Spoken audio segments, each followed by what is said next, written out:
Most welcome to Historiespanerna History Reconnaissance and Cold War US Air Patrol. This is the story of the US Civil Air Patrol or CAP. It was established during World War II in 1941, initially to support the war effort by conducting coastal patrols, search and rescue missions and reconnaissance operations. By the 1950s, as the Cold War intensified, the CAP adapted to meet new national security needs. So join us and watch images from the 1950s with the Civil Air Patrol on the ground and in the air. And please subscribe to our channel and join us on our journey in history. This is Operation Q. In the wake of the blast, a cloud of atomic dust, beautiful and deadly. But for these civilian flyers, members of the Nevada wing of the Civil Air Patrol, there is still work to do. This is a rehearsal for the tasks to be performed by these civilian flyers and 90,000 others like them, if disaster, natural or man-made, really strikes.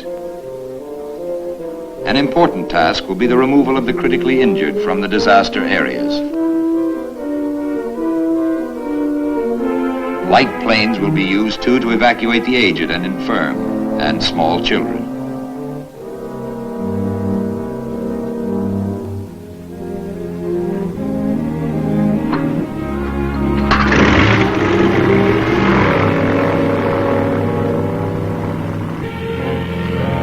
Civilian light planes like these, flown by CAP volunteers, proved their worth in World War II flying search and rescue courier missions and even anti-submarine patrol far off the Atlantic and Gulf coasts. These flyers are all civilian volunteers who have been given the right to wear the uniform of the U.S. Air Force with their own distinctive insignia. Most of the 5,300 planes they fly are privately owned. The CAP is an official auxiliary of the Air Force and works hand in hand with it in the nation's defense.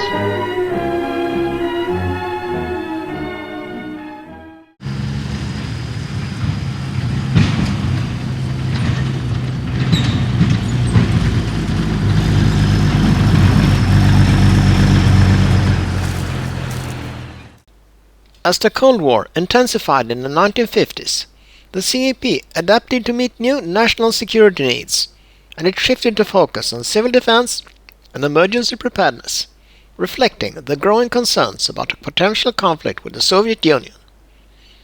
The CAP was involved in activities like radiological monitoring and aerial reconnaissance in the event of a nuclear attack. CAP members trained to assist with fallout detection and damage assessment.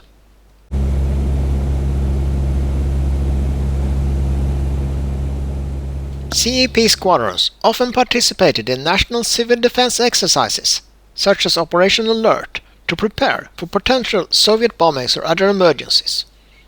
Their pilots were often called upon to search for missing aircraft and downed pilots, particularly in remote or mountainous areas, and they were heavily involved in disaster relief efforts, providing aerial reconnaissance and logistical support, transporting medical supplies, food and other emergency resources to the affected areas.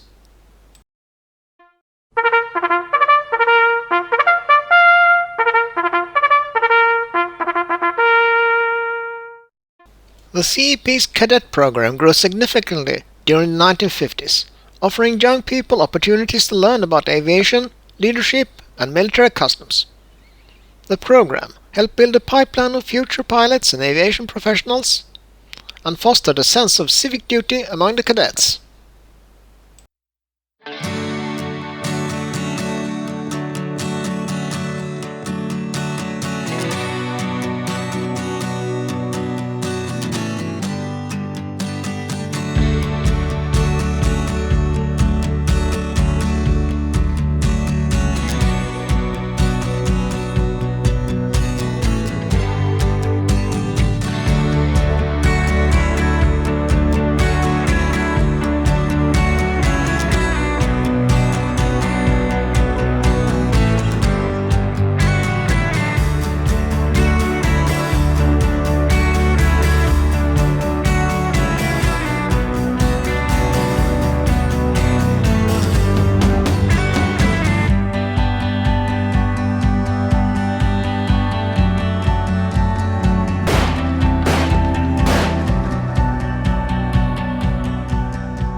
coordinate the task of its 2,500 units throughout the country, CAP has its own radio network of more than 11,000 stations, including mobile facilities like these provided by these jeeps, and permanent facilities such as this one at airfields all over the United States.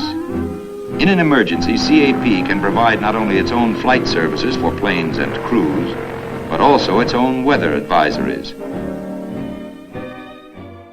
After an attack, areas contaminated by radioactive fallout will have to be checked with instruments like these for radiation, in order that the populace may be warned to evacuate or go underground. The CAP will fly these missions too, with its more than 5,000 light planes ranging from Cubs to small twin-engine planes. Radiological monitoring is tedious work. It requires a cool head and a steady hand, for the plane must be flown in exact predetermined patterns at a constant altitude. And if an attack ever comes, the Flying Minutemen of the Civil Air Patrol again will be ready to serve on a moment's notice alongside their fellow Americans of the armed services.